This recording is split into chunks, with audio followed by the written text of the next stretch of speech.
Puji Tuhan, selamat pagi, salam damai sejahtera di dalam kasih Tuhan kita Yesus Kristus. Kembali bertemu di awal minggu hari Senin, tanggal 31 Agustus ya 2020. Pagi ini kita akan merenungkan satu hal yang sudah sering kayaknya kita baca, sudah berapa kali juga saya sampaikan mengenai pokok ini, tapi saya baru menyadari ya sesuatu hal yang baru saya sadari belakangan ini ya. Jadi 1 Yohanes pasal 2 ayat yang ke-7 sampai ayat yang ke-11. 1 Yohanes pasal 2 ayat 7 sampai ayat 11 ya. Judul perikopnya itu perintah baru. Saudara yang kekasih, bukan perintah baru yang kutuliskan pada kamu, melainkan perintah lama yang telah ada padamu dari mulanya. Perintah lama itu ialah firman yang telah kamu dengar. Namun perintah baru juga yang kutuliskan pada kamu telah ternyata benar di dalam Dia, di dalam kamu, dan di dalam kamu, sebab kegelapan sedang lenyap dan terang yang benar telah bercahaya. Barang siapa berkata bahwa ia berada di dalam terang, tetapi ia membenci saudaranya, ia berada di dalam kegelapan sampai sekarang. Barang siapa mengasihi saudaranya, ia tetap berada di dalam terang, dan di dalam Dia tidak ada penyesatan. Tapi barang siapa membenci saudaranya, ia berada di dalam kegelapan dan hidup di dalam kegelapan. Ia tidak tahu kemana ia pergi, karena kegelapan itu telah membutakan matanya. Puji Tuhan. Jadi yang dimaksud dengan perintah lama yang ada dari sejak semula itu adalah tentang kasih. Ya, kumpulan dari hukum Taurat ya. Kasihlah Allahmu dengan segenap hatimu, dengan segenap kekuatanmu, dengan segenap jiwamu, dan dengan segenap akal budimu, dan kasihlah sesamamu manusia seperti dirimu sendiri ya. Jadi perintah yang kedua inilah yang sebenarnya diperbaharui oleh Tuhan kita Yesus Kristus ya, di dalam Yohanes pasal 13 ayat 23, 24 atau pasal 14 ya. Jadi saudara bisa lihat antara pasal 13 atau pasal 14 itu ya, di dalam ayat 23, antara 23, 24 begitu. Yesus katakan, aku memberikan perintah baru kepada kamu ya, supaya kamu saling mengasihi sama seperti aku telah mengasihi kamu. Demikianlah kamu pun wajib untuk mengasihi saudaramu dan menyerahkan nyawa baginya. Nah, jadi perintah lama yang diperbarui itu, kasihlah sesama manusia seperti engkau mengasihi dirimu sendiri. Mengasihi sesama seperti diri sendiri itu kan, seperti saya katakan lalu, itu banyak batasannya. Kalau kita mengasihi manusia seperti mengasihi diri sendiri, kenapa? Kita cenderung untuk mengasihi diri sendiri, dan juga ada cenderung untuk tidak mengasihi diri sendiri ya.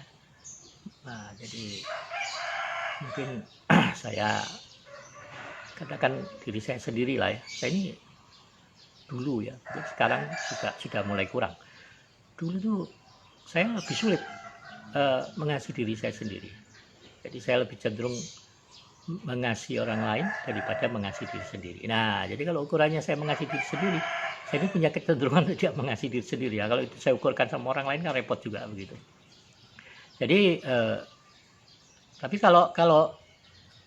kalau kita mengasihi sesama kita, saudara kita seperti Yesus mengasihi kita, nah itu sebenarnya kan tidak ada ukurannya, nggak ada batasnya, ya kan? Kenapa? Pengampunan Yesus luar biasa besar untuk kita, satu kali untuk selama-lamanya. Yesus mengampuni dosa saudara dari sejak saudara dilahirkan sampai hari ini, sampai saudara meninggal dunia. Pengampunan itu berlaku sekali selama-lamanya. Itu sebabnya waktu seorang murid Yesus datang kepada Yesus, berapa kali aku harus mengampuni saudaraku, Yesus memberikan, ada ukuran masih sebenarnya, 70 kali 7 kali dalam sehari, 490 kali sehari. Kita pernah ada orang bersalah kepada kita dalam satu hari loh, bisa 490 kali. Nggak mungkin. 1-2 kali aja udah ada yang bilang sampai 7 turunan nggak mau ampuni. Nah ini gimana? Ya.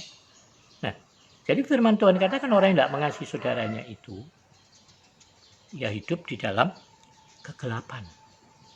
Ya. Saya kira ini satu hal yang sangat penting untuk kita ketahui dan kita pikirkan. Untuk kita betul-betul memikirkannya sebelum kita memutuskan untuk tetap menyimpan luka hati, untuk tetap menyimpan kekecewaan, kebencian terhadap saudara-saudara kita. Ini saya baru sadari beberapa waktu yang lalu waktu saya membaca Facebook, seorang teman, seorang pendeta ya, yang menjadi mualaf dan sekarang aduh minta ampun. Sangat-sangat omongannya sudah. Tapi dia tidak menyadari loh ya, tidak menyadari apa. Dia menantang-nantang Tuhan kan, menantang Tuhan, melecehkan, mau menutup gereja, mau mati syahid, mau menantang orang Kristen, ya orang yang nggak seiman dengan dia untuk boleh menantang mereka, dia bersedia mati dan lain-lain.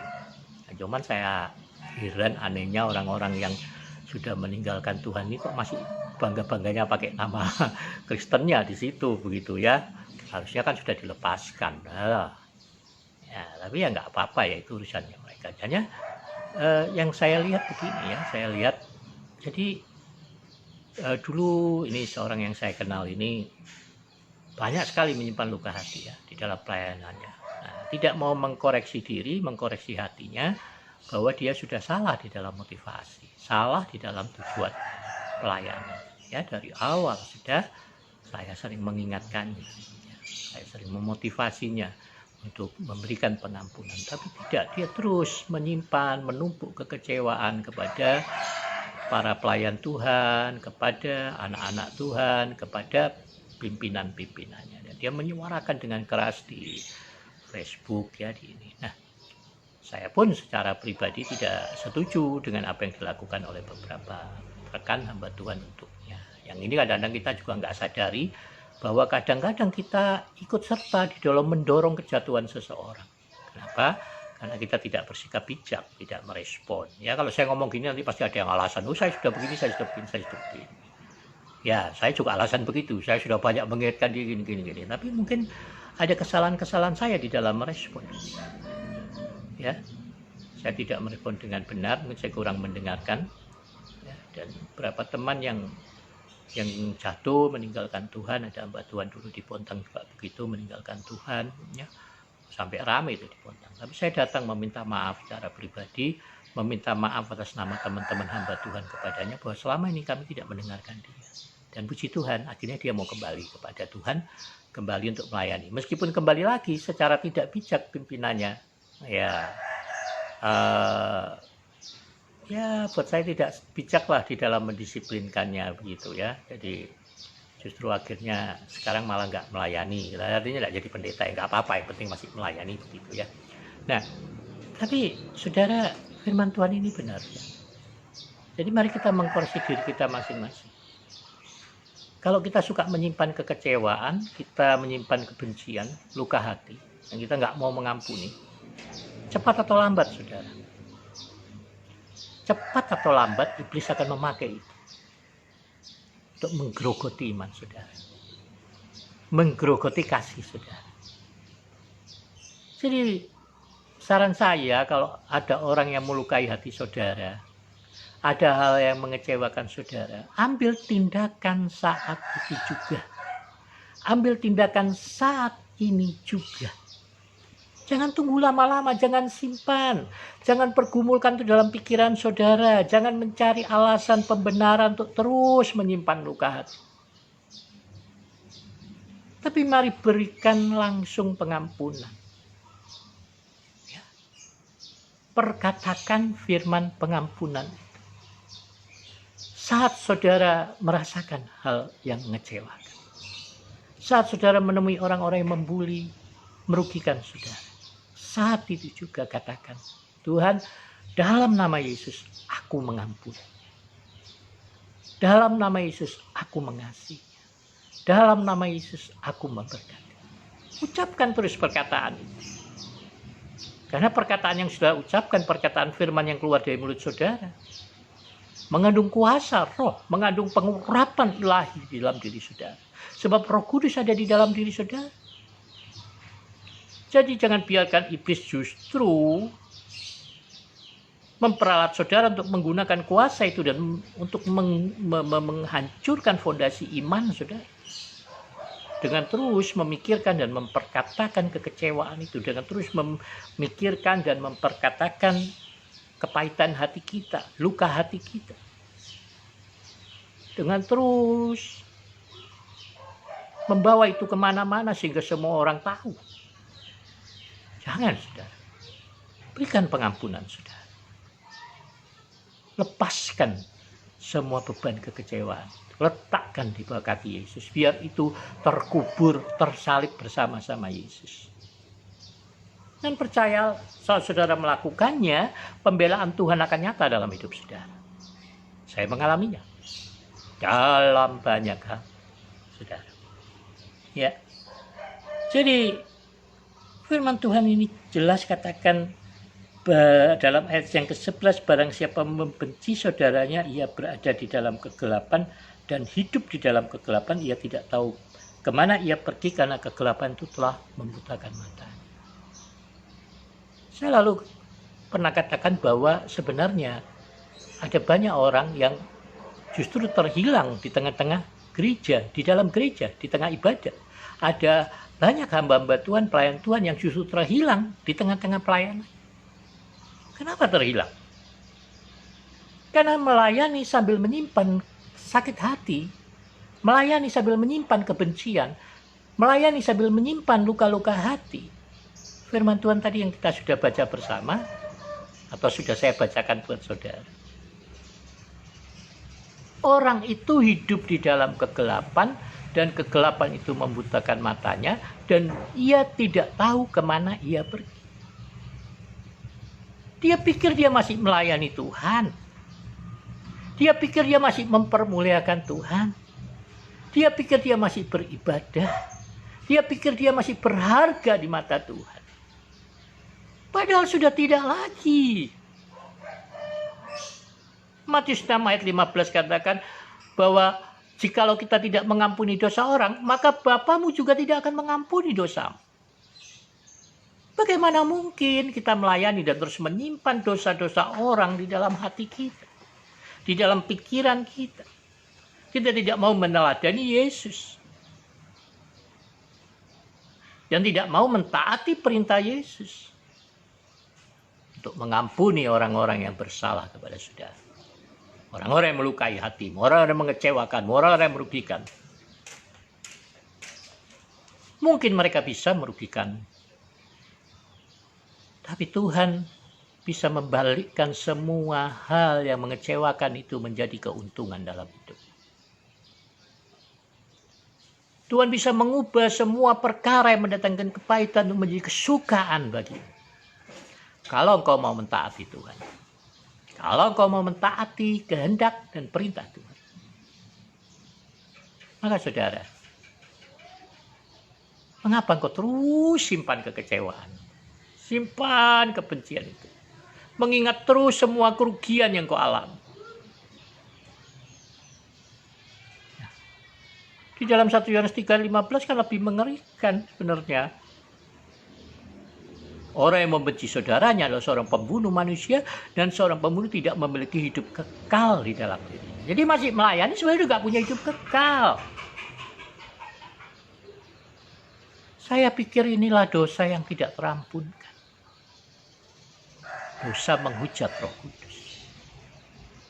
Kenapa? Karena Roh Kudus yang adalah penghibur, yang penolong, Roh Kudus yang mempresentasikan kasih dan kuasa ilahi itu ditempatkan di dalam diri saudara.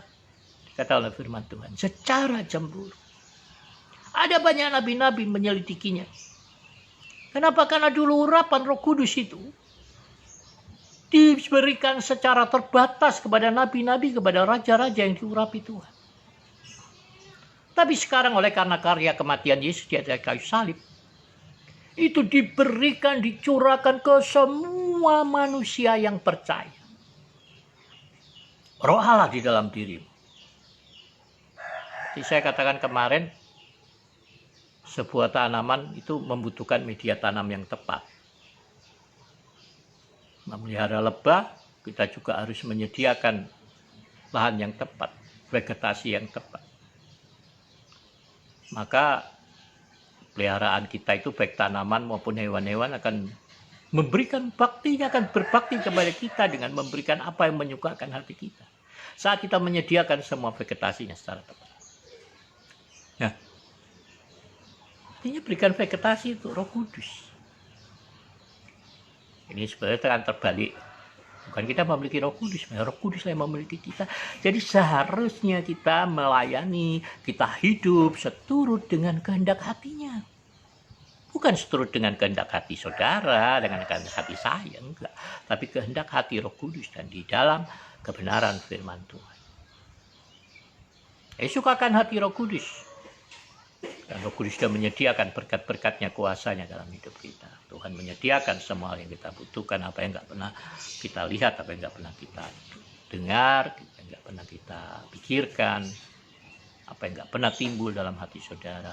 Semua disediakan oleh Tuhan buat kita yang mengasihi Dia. Nah, saya percaya. Makanya saya melihat teman-teman yang sekarang meninggalkan Tuhan. Itu bukan begitu saja meninggalkan Tuhan. Mereka sudah dari awal mula pelayanan. Mereka tidak menyadari bahwa mereka sudah tersesat justru di dalam rumah Tuhan. Tidak mau mengampuni itu dosa yang tidak terampunkan. Jelas Tuhan memberikan kuasa pengampunan itu kepada kita. Hak pengampunan yang menjadi milik Allah, milik Tuhan secara pribadi diberikan kepada saudara. Dalam Yohanes pasal 20 atau pasal 19, pasal 20 ya, 21, 22. Terimalah Roh Kudus. Waktu saudara menerima Roh Kudus, ada kuasa Tuhan yang serta-merta menyertai. Hak Tuhan itu diberikan, dipercayakan kepada saudara. Engkau anak Allah karena Roh Allah ada dalam diri. Engkau anak Allah bukan karena engkau orang Kristen, bukan. Tapi karena Roh Allah ada di dalam dirimu. Maka hiduplah, bertindaklah seturut dengan kehendak dari Roh Allah itu. Dia Roh yang mengampuni, Roh yang menghibur, memotivasi, menolong. Segala hal tentang Roh Kudus adalah hal yang positif, bukan yang negatif. Tidak ada satupun hal yang negatif di dalam diri. Maka jangan biarkan juga kecemasan, kekhawatiran itu ada dalam diri. Bersuka cita, damai sejahtera, pengucapan syukur, kasih karunia, kemurahan, kebaikan. Semua kelimpahan Tuhan ada di dalam hidup. Dan ini akan terus menolongmu bertumbuh di dalam kasih karunia Tuhan. Bertumbuh untuk merespons secara benar semua hal yang terjadi di dalam hidupmu. Ya. Sayangnya, ada begitu banyak pengajaran yang salah di gereja Tuhan. Dan direspon juga secara salah.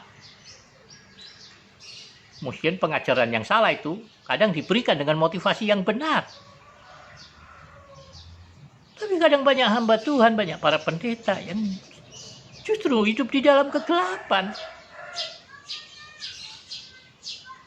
Saling membenci sesama pelayan Tuhan. Membenci satu gereja dengan gereja yang lain. Nah, orang-orang seperti ini, firman Tuhan katakan mereka nggak tahu apa yang mereka layani.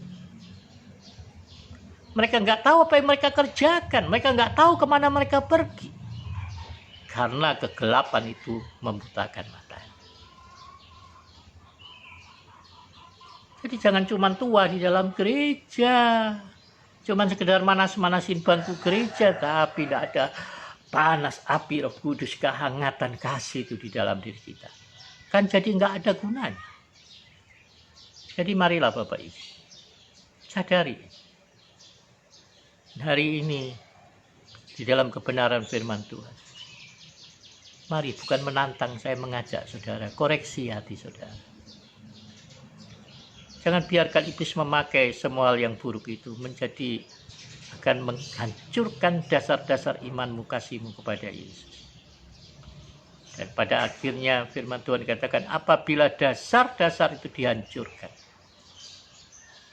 bagaimanakah dengan hidup kita? Akan begitu mudah banyak kekecewaan yang lain akan datang. Mempertanyakan eksistensi Tuhan di dalam hidup. Dan pada akhirnya, cepat atau lambat, engkau akan meninggalkan Tuhan. Cepat atau lambat, dunia ini akan memberikan penawaran yang menurutmu akan lebih menarik daripada apa yang Tuhan berikan. Jadi Bapak Ibu Saudara, jangan simpan kekecewaan, jangan simpan luka hati, jangan simpan kebencian. Hari ini saat kau mendengar firman Tuhan, jangan keraskan hati. Buka mulutmu, perkatakan firman pengampunan. Terimalah Roh Kudus. Dan jikalau kamu mengampuni dosa orang, dosa orang itu akan diampuni di hadapan Bapa. Dan jikalau kamu menyatakan dosa orang tetap ada, artinya kau tidak mau mengampuninya.